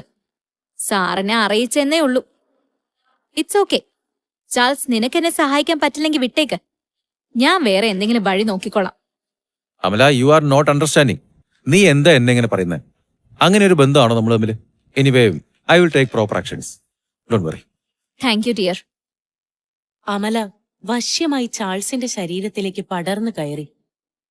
സ്റ്റാഫ് റൂമിന്റെ കതകിന് പിന്നിലെ മറവിൽ അവൾ അയാളുടെ ചുണ്ടുകളിൽ നന്ദിയുടെ ചുടുചുംബനങ്ങൾ നൽകി. ചാൾസ് അവളെ തന്നോടടുപ്പിച്ച് അവളുടെ കഴുത്തിൽ ചെവിക്ക് താഴെയായി മെല്ലെ ഒന്ന് തലോടി. അവൾക്കായി എന്തും ചെയ്യുമെന്ന് ചാൾസ് മനസ്സിൽ ഉറപ്പിച്ചു. ക്ലാസ്സിൽ ലെക്ചർ കേട്ടുകൊണ്ടിരിക്കുകയായിരുന്നു ധീരജ്. സംഘർഷത്തിന്റെ പിരിമുറുക്കം അവന്റെ മുഖത്ത് നിന്ന് വായിച്ചെടുക്കാമായിരുന്നു. കിരണും കൂട്ടരും അവനെ ആശ്വസിപ്പിക്കാൻ ശ്രമിച്ചെങ്കിലും അതൊന്നും ഫലം കണ്ടില്ല. പെട്ടെന്ന് ക്ലാസ് മുറിയിലേക്ക് പ്യൂൺ ബസവരാജ് കടന്നുവന്നു. അയാൾ ക്ലാസ് എടുത്തുകൊണ്ടിരിക്കുന്ന പ്രൊഫസർക്ക് ഒരു പേപ്പർ നോട്ട് കൈമാറി. മൂക്കിലിരിക്കുന്ന തിക് ബ്ലാക്ക് ഫ്രെയിം കണ്ണടയ്ക്ക് മുകളിലൂടെ നോക്കി പ്രൊഫസർ പ്രിൻസിപ്പാൾ വിളിക്കുന്നു എന്ന് ധീരജിനോട് വിളിച്ചു പറഞ്ഞു. ഇത് പ്രതീക്ഷിച്ചിരുന്നത് പോലെ ധീരജ് എഴുന്നേറ്റ് യാതൊരു ഭാവവ്യത്യാസവുമില്ലാതെ ക്ലാസ്സിന് പുറത്തേക്ക് പോയി. പക്ഷേ അവൻ ഏറെ തകർന്നിരുന്നു എന്ന് അവന്റെ ഉറ്റ ചങ്ങാതിമാർ തിരിച്ചറിഞ്ഞിരുന്നു. പ്രിൻസിപ്പാളിന്റെ റൂമിനടുത്തെത്തിയ ധീരജിനെ കാത്ത് പ്രൊഫസർ ചാൾസ് അവിടെ നിൽപ്പുണ്ടായിരുന്നു. ധീരജ്, അമലയോട് താൻ മോശമായി പെരുമാറുന്നത് ഈ കോളേജ് മുഴുവൻ കണ്ടതാ. സോ മാപ്പ് പറയല്ലാതെ വേറെ വഴിയില്ല തന്റെ മുന്നില്. കോളേജ് മുഴുവൻ കണ്ടതാ സർ അവിടെ എന്താ നടന്നെന്ന്. പിന്നെ സാറിനത് സാറിന്റെ രീതിയിലേക്ക് മാറ്റി എന്നെ കുറ്റക്കാരനാക്കാനാണ് പ്ലാനെങ്കിലേ അതങ്ങ് തുറന്നു പറഞ്ഞാൽ മതി. അല്ലാതെ ഈ ഗുഡ് ഷീപ്പ് ബാഡ് ഷീപ്പ് കളി ഭയങ്കര ബോറാണ് സർ. തന്നെ കുറ്റക്കാരനാക്കി മാറ്റാനല്ല, ഈ സീൻ ഒന്ന് ഡൈല്യൂട്ട് ചെയ്യാന്ന് കരുതി. കാരണം കാര്യങ്ങൾ അത്രത്തോളം എസ്കലേറ്റഡ് ആയി കഴിഞ്ഞു ധീരജ്.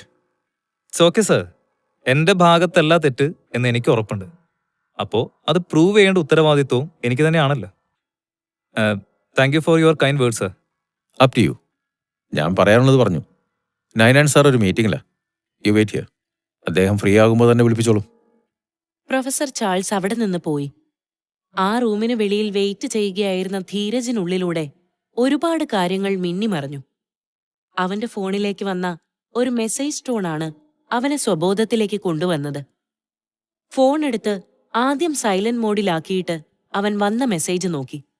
UGCയിലെ വളരെ ഇൻഫ്ലുവൻഷ്യലായ തങ്കച്ചൻ ജോസഫ് സാറിന്റെ മെസ്സേജാണ്. കുറച്ചു ദിവസങ്ങൾക്ക് മുൻപ് ചാക്കോയുടെ നിർദ്ദേശപ്രകാരം തങ്കച്ചൻ ജോസഫ് നിർധനരായ കുട്ടികളുടെ പഠനത്തിനു വേണ്ടി നടത്തുന്ന ട്രസ്റ്റിലേക്ക് ധീരജ് നല്ലൊരു തുക സംഭാവന ചെയ്തിരുന്നു. Hope you are doing good. Thank you so much for your charity and love towards us. We are planning a new and innovative project for poor children. Please call me once you are free. We shall discuss on it. Dheeraj ആ message വായിച്ചു. ഒരു നിമിഷത്തെ ആലോചനയ്ക്ക് ശേഷം അവൻ ആ മെസ്സേജിന് reply കൊടുത്തു. Thankachan sir ഇപ്പൊ free ആണോ? I need A help. എന്താണ് സംഭവിക്കുന്നത് എന്ന് മനസ്സിലാകാതെ കിരണും സംഘവും ക്ലാസ് റൂമിലിരുന്ന് ഞെരിപിരി കൊണ്ടു. പ്രൊഫസർ സുന്ദരപാണ്ഡ്യൻ തന്റെ ലെക്ചർ തുടർന്നുകൊണ്ടേയിരുന്നു. പ്രിൻസി സീനാക്കോ? എനിക്ക് പക്ഷെ അവനെയാ പേടി. ചെക്കൻ നല്ല ചൂടില്ല. ഇനി പ്രിൻസിയാണെന്നൊന്നും നോക്കാതെ കേറി വല്ലതും പറഞ്ഞാ അതോടെ തീർന്നു. ഏയ്, അങ്ങനെ കയറി അവനെ ഉടക്കാനൊന്നും നിൽക്കില്ല. അല്ലെങ്കിൽ അവന്റെ ഭാഗത്തല്ലല്ലോ തെറ്റ്. ആ പിഴച്ചവള് കയറി ചൊറിഞ്ഞിട്ടല്ലേ. എന്നാടാ കുസു കുസുന്ന് പേശിട്ടിരിക്കേ? ഏങ്കിട്ടും കൂടെ പറയ്. പക്ഷെ ഉമയുടെ ശബ്ദത്തിന് അവനെപ്പോലെ തന്നെ അത്ര അടക്കമുണ്ടായിരുന്നില്ല. What's going on Umashankar? You three, what's your problem? പഠിക്കണമെന്നുണ്ടെങ്കിൽ യു ക്യാൻ സിറ്റ്. അതല്ല സംസാരിക്കാനാണ് ഉദ്ദേശമെങ്കിൽ പ്ലീസ് നിങ്ങൾക്ക് ഇവിടെ നിന്ന് ഇറങ്ങിപ്പോവാം. രോഗി ഇച്ഛിച്ചതും വൈദ്യൻ കൽപ്പിച്ചതും പാല് എന്ന തരത്തിൽ വളരെ ഉത്സാഹത്തോടെ താങ്ക്സ് പറഞ്ഞ് ബാഗുകൾ എടുത്ത് 3 പേരും ക്ലാസ്സിന് പുറത്തേക്ക് പോയി. ഇവങ്ക ഒന്നും തെരുന്തോയ മാട്ടൻ. Useless monkeys.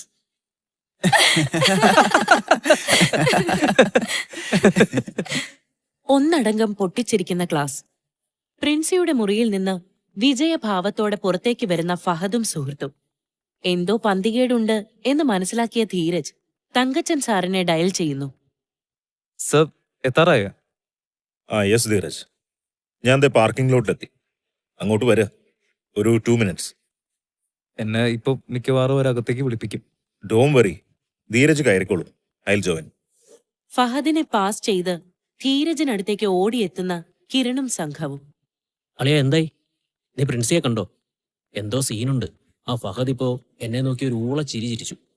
അവരെന്തോ സെറ്റ് ചെയ്തിട്ടുണ്ടെന്ന് തോന്നുന്നു. നോക്കാടാ. ഞാൻ പ്രിൻസിയെ കണ്ടില്ല, മീറ്റിംഗിലായിരുന്നു പുള്ളി. പക്ഷെ മീറ്റിംഗ് ഈ നാറിയായിട്ടായിരുന്നു എന്ന് ഞാൻ അറിഞ്ഞില്ല. അല്പം അകലെ മാറി നിന്ന് എന്തൊക്കെയോ പറഞ്ഞു ചിരിക്കുന്ന ഫഹദിനെയും സുഹൃത്തിനെയും ധീരജ് രൂക്ഷമായി നോക്കി. നീ ഏതായാലും വട്ടം കയറി ഉടക്കാനൊന്നും നിൽക്കണ്ട. കൂളായിരിക്കണം കേട്ടാ. ധീരജ് ബന്നി. ചെല്ലടാ, ഞങ്ങള് പുറത്തുണ്ട്. കൂളായിരിക്കണം കേട്ടോ. കേറി ചൂടാവാനൊന്നും നിൽക്കരുത്. കിരണിന്റെയും സുഹൃത്തുക്കളുടെയും വാക്കുകൾ മനസ്സിൽ ഉറപ്പിച്ച് ഒന്ന് ബ്രീത്ത് ഔട്ട് ചെയ്ത് ധീരജ് പ്രിൻസിപ്പലിന്റെ മുറിയിലേക്ക് കയറി. I'm done with you Dheeraj. തനിക്കിങ്ങനെ പ്രശ്നങ്ങൾ ഉണ്ടാക്കാൻ മാത്രമേ അറിയൂ അല്ലേ? ഇങ്ങനെ തല്ലുണ്ടാക്കി നടക്കാനാണെങ്കിൽ കോളേജിലേക്ക് വരേണ്ട കാര്യമില്ല. വെൽ റെപ്യൂട്ടഡ് ആയിട്ടുള്ള ഫാമിലിയിലെ കുട്ടികളാണ് ഇവിടെ പഠിക്കുന്നത്. അല്ലാതെ തന്നെ പോലെ തിണ്ണമെടുക്കും കാണിച്ച് റൗഡിസം കളിച്ചുകൊണ്ട് നടക്കുന്നവരല്ല. ആരാണാവോ റൗഡിസം കാണിച്ചേ? ഡോറിലൊന്ന് നോക്ക് പോലും ചെയ്യാതെ തങ്കച്ചൻ ജോസഫ് നൈനാൻ കോശിയുടെ റൂമിലേക്ക് കടന്നു വന്നു. കുറച്ചുകൂടൊക്കെ മാനേഴ്സ് ആവാം തങ്കച്ചൻ. ഇത് നിങ്ങളുടെ ബെഡ്റൂം അല്ല ഇങ്ങനെ ഇടിച്ചു കയറി വരാൻ. നിങ്ങളുടെ ബെഡ്റൂമും അല്ല, കാത്ത് നിന്ന് അനുവാദം വാങ്ങി മുഖതാവിൽ കാണാൻ. ഇതൊരു ഓഫീസ് റൂമാ. ഇവിടെ ഇതിങ്ങനെ തുറന്നു വെച്ചേക്കുന്നതേ തന്നെ വന്ന് കാണേണ്ടവർക്ക് കാണാൻ തന്നെയാ. തനിക്കിപ്പോ എന്താടോ വേണ്ടത്? ഇത് ചോദ്യം.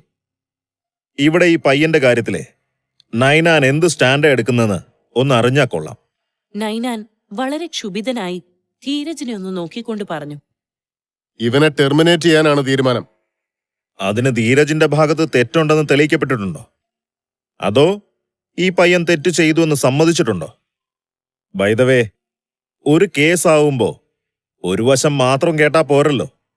ധീരജുമായി പ്രശ്നമുണ്ടാക്കി എന്ന് പറയുന്ന ആ കുട്ടി എവിടെ? Call her. ആ കുട്ടി ഹെൽത്ത് വൈസ് അത്ര ഓക്കെ അല്ല. So she left. മൊത്തത്തിലൊരു പ്ലാനിങ് മണക്കുന്നുണ്ടല്ലോ കോശി. എന്തൊക്കെയോ ഒരു പൊരുത്തക്കേട്. പൊരുത്തവും പൊരുത്തക്കേടും ഒക്കെ ഞാൻ നോക്കിക്കോളാം. This is my college. ഇവിടെ തങ്കച്ചന് റോളൊന്നുമില്ല. UGCയിലും യൂണിവേഴ്സിറ്റിയിലും ഒക്കെ പിടിയുണ്ടെങ്കിലേ അതങ്ങ് കൈ വെച്ചിരുന്നാ മതി, ഇങ്ങോട്ട് എടുക്കണ്ട. നൈനാന്റെ ഇത്തരമൊരു പെരുമാറ്റം തങ്കച്ചനെ വല്ലാതെ ചൊടിപ്പിച്ചു. എടോ, ഇത്രയും നേരം ഞാൻ തന്നെ സാറേ എന്നാ വിളിച്ചേ. എന്നെ താൻ തനി പ്രവിത്താനംകാരനാക്കരുത്. എനിക്ക് പിടിയുണ്ടെങ്കിൽ ഞാൻ ആ പിടി ഉപയോഗിക്കുകയും ചെയ്യും, താൻ ഇരുന്ന് നക്ഷത്രം എണ്ണുകയും ചെയ്യും. ഇവിടെ ഈ പയ്യന്റെ കാര്യത്തിൽ എനിക്കൊരു സ്പെഷ്യൽ ഇൻട്രസ്റ്റ് ഉണ്ടെന്ന് തന്നെ കൂട്ടിക്കോ. And I don't mind going to the highest extent which I could reach to save this innocent guy from a person who is exploitedly expliciting his powers. കിരണും കൂട്ടുകാരും പരസ്പരം നോക്കി. നീ ഇപ്പൊ ഒരു ഒച്ചപ്പാട് കേട്ടായിരുന്നോ? എന്തോന്ന് കേട്ടു. അകത്തുനിന്നാണോ? അകത്തും തന്നെ. ഇതിപ്പോ അവൻ കയറി ഉടക്കുന്ന തോന്നുന്നു. டேய் நாம உள்ளே போய் பார்க்கலாமா? ബെസ്റ്റ്.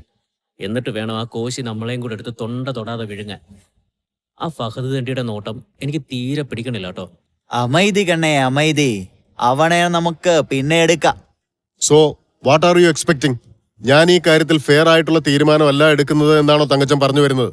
ഓഫ് കോഴ്സ്, അങ്ങനെ ഫെയർ ആയിട്ടുള്ള ഡിസിഷൻ ആയിരുന്നെങ്കിൽ താൻ ഇവനെ പുറത്താക്കുന്നത് കാണാനും ആഘോഷിക്കാനുമായി കുറച്ചുപേര് വെളിയിൽ കാത്തു നിൽക്കില്ലായിരുന്നു. സോ ഇറ്റ് മീൻസ് ഡിസിഷനൊക്കെ നേരത്തെ എടുത്ത് കഴിഞ്ഞതാണെന്നല്ലേ? മാത്രമല്ല, ഈ നിൽക്കുന്ന ധീരജിന് അവന്റെ നിരപരാധിത്വം തെളിയിക്കാൻ ഒരവസരം പോലും താൻ കൊടുത്തിട്ടില്ല.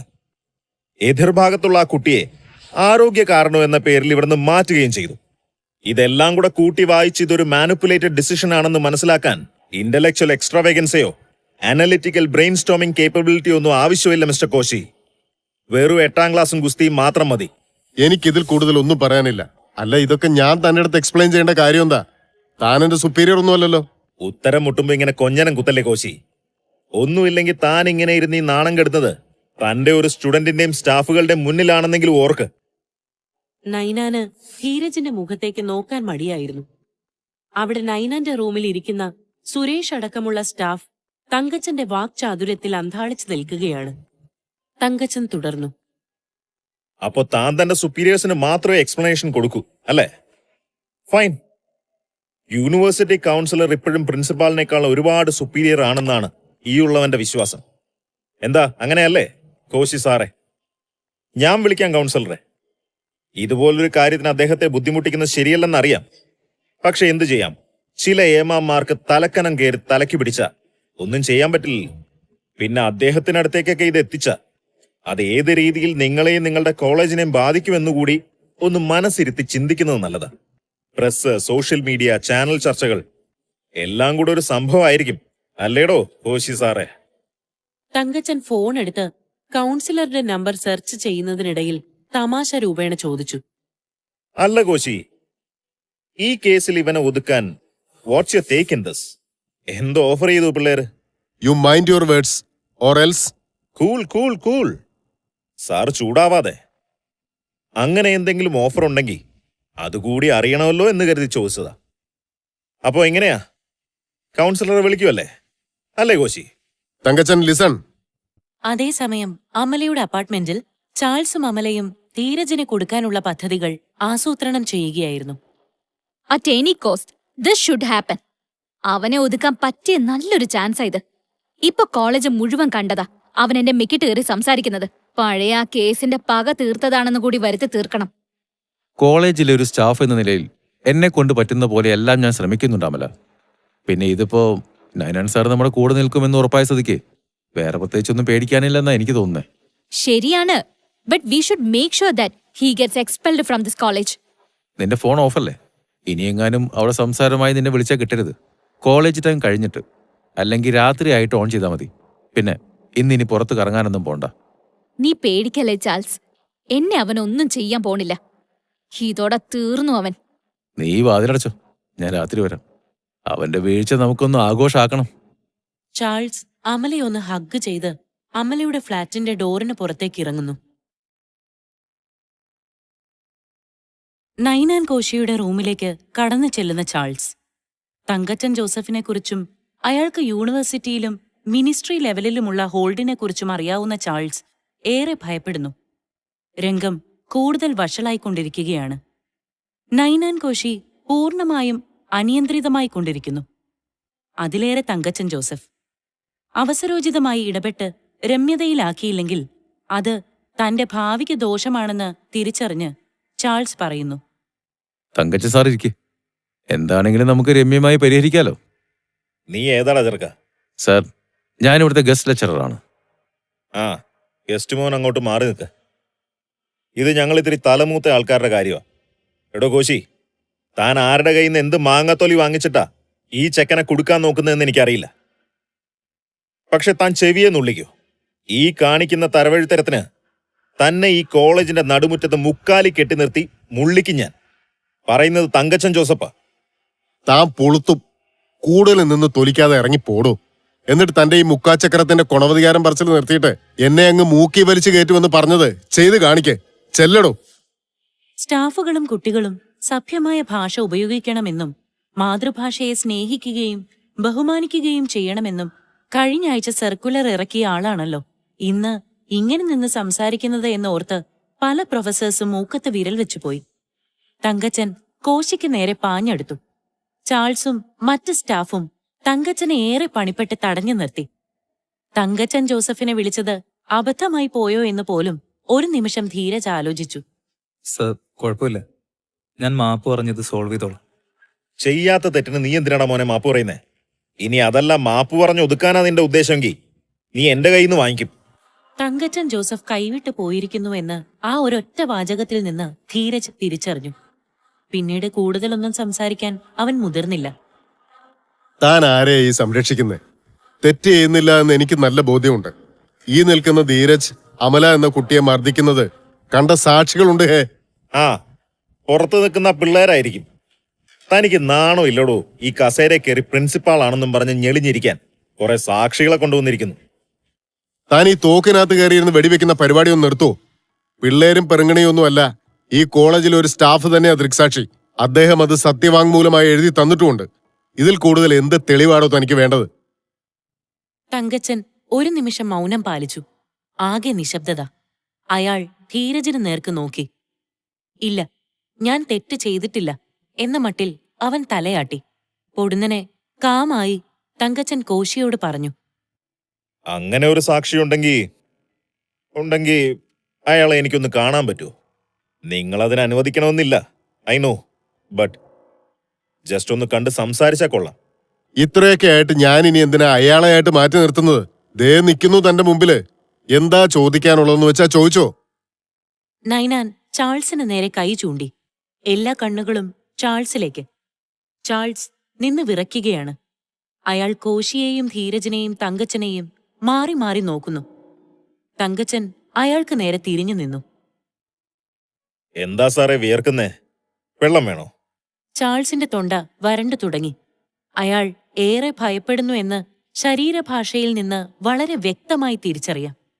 അപ്പോ സംഭവം നടക്കുന്നത് സാറ് നേരിൽ കണ്ടു അല്ലേ? ബുദ്ധിമുട്ടാവില്ലെങ്കിൽ ഒന്ന് വിശദമായിട്ട് പറയാവോ? എന്താ അവിടെ സംഭവിച്ചെന്ന്? ഒരു പ്രൊവോക്കേഷനും ഇല്ലാതെ ചുമ്മാ ഒരു പ്രശ്നം ഉണ്ടാവുമായിരുന്നോ? കണ്ടുനിന്ന എല്ലാവരെയും അമ്പരപ്പിച്ചുകൊണ്ട് ചാൾസ് തങ്കച്ചന്റെയും കോശിയുടെയും മുന്നിൽ കൈകൂപ്പി നിന്നുകൊണ്ട് കരഞ്ഞു പറഞ്ഞു. എനിക്കൊരു അബദ്ധം പറ്റിയതാ സാറേ. കുട്ടികൾ വന്നു ഒന്ന് സഹായിക്കണമെന്ന് പറഞ്ഞപ്പോ ഞാൻ അവരുടെ വാക്കിൽ വീണുപോയി. ഞാനൊന്നും കണ്ടിട്ടില്ല. ഈ സംഭവം നടക്കുമ്പോ ഞാൻ ഓഡിറ്റോറിയത്തിലായിരുന്നു സാറേ. തങ്കച്ചൻ കോശിക്ക് നേരെ തിരിഞ്ഞു. കോശിയുടെ മുഖം തീജ്വാല കണക്കിന് രോഷം കൊണ്ട് തിളയ്ക്കുന്നുണ്ടായിരുന്നു. അയാൾ മുഷ്ടി ചുരുട്ടിക്കൊണ്ട് പറഞ്ഞു. You freaking asshole. ഇത്രയും നേരം ഞാൻ ഇവിടെ കിടന്ന് ഇയാളുമായിട്ട് തർക്കിച്ചുകൊണ്ടിരുന്നപ്പോ തന്റെ വായിക്കകത്ത് വഴുതനങ്ങ വിളഞ്ഞു കിടക്കുമായിരുന്നോടോ. പിള്ളേര് വന്ന് പറഞ്ഞപ്പോ അതിലങ്ങ് വീണുപോയി പോലും. സോറി തങ്കച്ചൻ, എനിക്കൊന്നും പറയാനില്ല. ഓട്ടടോ കോശി, തന്റെ സ്ഥാനത്ത് ഞാനാണെങ്കിലും ഇതൊക്കെ തന്നെ ചെയ്യൂ. കൂടെ നിൽക്കുന്നവന്മാര് കുതികാല് വെട്ടുമെന്ന് നമ്മളാരും കരുതില്ലല്ലോ. പിന്നെ ഇതുപോലൊരു നാറി ഉണ്ടായാ മതി നേരെ ചൊവ്വെ പെരുമാറുകയും പഠിപ്പിക്കുകയും ചെയ്യുന്ന സാറുമാരുടെ വില കളയാൻ. അപ്പൊ എങ്ങനെയാ ഗസ്റ്റ് ലെക്ചററെ, എന്താ ഭാവി പരിപാടി? ഇനി ഈ യൂണിവേഴ്സിറ്റിയിലെന്നല്ല, ഒരു യൂണിവേഴ്സിറ്റിയിലും പോയി പഠിപ്പിച്ച് പിഴയ്ക്കാമെന്ന് കരുതണ്ട സാറ്. അതിനുള്ള പണി ഈ തങ്കച്ചൻ ജോസഫ് ചെയ്തോളാം. പിന്നീട് അവിടെ നടന്നത് ഒരു കണ്ണീർ പരമ്പര തന്നെയായിരുന്നു. ഒരു കൊച്ചുകുട്ടിയെപ്പോലെ മുട്ടുകുത്തി നിന്ന് അലറിക്കരയുകയായിരുന്ന ചാൾസ്. തനിക്ക് ഈ ജോലി നഷ്ടപ്പെട്ടാൽ പിന്നെ വേറെ ജീവിതമാർഗം ഒന്നുമില്ലെന്നും തന്നെ കോളേജിൽ നിന്ന് പുറത്താക്കരുത് എന്നും പറഞ്ഞ് കരഞ്ഞു നിലവിളിക്കുകയാണ് അയാൾ. എടാ, നീ ഒരു കരച്ചിൽ കേൾക്കുന്നുണ്ടോ? പ്രിൻസിയുടെ റൂമിന് പുറത്തെ വരാന്തയിലൂടെ കൂട്ടുകാരുമൊത്ത് നടന്നു പോകുന്ന മിലനെ നോക്കി വിഷാദഭാവത്തിൽ നിൽക്കുന്ന ഗോപാലൻ. അവൻ മിലനെ നോക്കി നിൽക്കുന്നത് കണ്ട് പുച്ഛഭാവത്തോടെ ഗോവണിപ്പടിയിലിരിക്കുന്ന ഉമ. ഓ, അവള് പോയെന്നും പറഞ്ഞിരുന്ന് മോങ്ങിയിട്ടും മതിയായില്ലല്ലേ നിനക്ക്? എടാ, നീ ഒരു കരച്ചില് കേൾക്കുന്നുണ്ടോന്ന്. കരച്ചിലോ? അതിനകത്തും ബ്രേക്കപ്പ് ആണോ? അതല്ലടാ പൊട്ടാ, ദേ അകത്തുനിന്നൊരു കരച്ചില് കേൾക്കുന്നുണ്ടോ എന്ന്. അവർ മൂന്നുപേരും പ്രിൻസിയുടെ മുറിയുടെ വാതിലിലേക്ക് ചെവി ചേർത്ത് വെച്ച് നിന്നു. ഇത് ഫൈനൽ വാണിംഗ് ആണ്. ഇനി ഇതുപോലെ എന്തെങ്കിലും തന്റെ ഭാഗത്തുനിന്ന് ഉണ്ടായാ ഞാൻ നേരിട്ട് തന്നെ തന്റെ കഴുത്തിന് പിടിച്ച് ഈ ഗേറ്റിന് വെളിയിലാക്കും. മനസ്സിലായല്ലോ? കരഞ്ഞ് മുഖമാകെ ചുവന്ന് വല്ലാത്തൊരവസ്ഥയിൽ നിൽക്കുന്ന ചാൾസ് ശരി എന്ന് തലയാട്ടി. എന്നാ പോ. ഇനി എന്റെ കൺമുമ്പിൽ അധികം വന്ന് പെടാതിരിക്കുന്നതാ തന്റെ ആരോഗ്യത്തിനും ഭാവിക്കും നല്ലത്. തല താഴ്ത്തി പ്രിൻസിയുടെ റൂമിൽ നിന്ന് പുറത്തേക്ക് പോകുന്ന ചാൾസ്. സോറി ധീരജ്, തെറ്റ് ചെയ്താൽ മാപ്പ് പറയണം. അതിനിപ്പോ പ്രിൻസിപ്പൾ ആയാലും അതല്ല ആരായാലും. അപ്പൊ ഞാനും പറയണം തന്നോടൊരു സോറി. കാര്യങ്ങൾ കൃത്യമായി മനസ്സിലാക്കാതെ തന്റെ അടുത്ത് തട്ടിക്കേറിയതിന് സോറി കോശി. അല്ലടോ, തനിക്ക് NGO പരിപാടിയും UGC പരിപാടിയും ഒക്കെ വിട്ടിട്ട് വല്ല രാഷ്ട്രീയത്തിലേക്ക് ഇറങ്ങരുതോ? നല്ല ഭാവിയുണ്ട്. നാട്ടിലെ രാഷ്ട്രീയമേ പിടിക്കാവൂ. പക്ഷെ ഇരുവരും പൊട്ടിച്ചിരിക്കുന്നു. അവരുടെ ഈ ചിരി കണ്ടു നിൽക്കുന്ന മറ്റ് സ്റ്റാഫ് അംഗങ്ങളും. അമലയുടെ നിർദ്ദേശപ്രകാരമാണ് ചാൾസ് ധീരജിനെതിരെ തിരിഞ്ഞതെന്നും അമലയും ചാൾസും കുറെ നാളുകളായി റിലേഷൻഷിപ്പിലായിരുന്നു എന്നുമുള്ള വാർത്ത കോളേജിലാകെ കാട്ടുതീ പോലെ കത്തിപ്പടരുന്നു. ഒരിക്കൽ കോളേജിലെ മെയിൻ ഗേറ്റിന് സമീപത്ത് വെച്ച് ചാൾസും അമലയും തമ്മിൽ പലതും പറഞ്ഞുടക്കി. എല്ലാവരുടെയും മുന്നിൽ വെച്ച് നടന്ന ആ തുറന്ന വാഗ്വാദം പ്രിൻസിയുടെ ചെവിയിലും എത്തിയെങ്കിലും അദ്ദേഹം അതറിഞ്ഞ ഭാവം നടിച്ചില്ല. തനിക്കു വേണ്ടി സംസാരിച്ചിട്ടാണല്ലോ ധീരജിന് ഇത്രയധികം ദുരനുഭവം ഉണ്ടായത് എന്നോർത്തുള്ള കുറ്റബോധം പത്മയെ വല്ലാതെ അലട്ടി. ഒരിക്കൽ കഫറ്റീരിയയിൽ കിരണും സംഘത്തിനുമൊപ്പം ധീരജിരിക്കുമ്പോൾ പത്മ അവിടേക്ക് വന്നു. എടാ, ഞാൻ കൂടി ഇവിടെ ഇരുന്നോട്ടെ. എന്താടി അങ്ങനെ ഒരു ടോക്ക്? നീ അനുവാദം വാങ്ങിച്ചിട്ടാണോ എപ്പോഴും ഞങ്ങളുടെ കൂടെ വന്നിരിക്കാറ്? അതല്ല, ധീരജന് ചിലപ്പോ ഇനി എനിക്കെന്ത്? നീ ഇവിടെ ഇരിക്കും പെണ്ണെ. ധീരജ് അവളുടെ കയ്യിൽ പിടിച്ചു വലിച്ച് അവളെ ആ കസേരയിലേക്ക് ഇരുത്തി. എന്നാ പത്മ സൗഖ്യമാ? 2 നാൾ ആളെ കാണോ? അത് ആ കൈയുടെ ചതവ് ഫുള്ളായിട്ട് അങ്ങോട്ട് മാറിയിട്ടില്ല. സോ വേദന കൂടിയപ്പോ ഞാൻ 2 ദിവസം ലീവ് എടുത്തു. അതാ. ധീരജ് പത്മയുടെ കൈവിരലുകൾ പിടിച്ച് ആകാംക്ഷയോടെ നോക്കി. ഓ, ചാപ്പിട്ടി അരച്ച് കളഞ്ഞു ദാറ്റ് ബിച്ച്. വല്ലാതെ വേദനിക്കുന്നുണ്ടോ? ധീരജ് പത്മയുടെ കൈവിരലുകളിലേക്ക് മെല്ലെ ഒന്ന് ഊതി.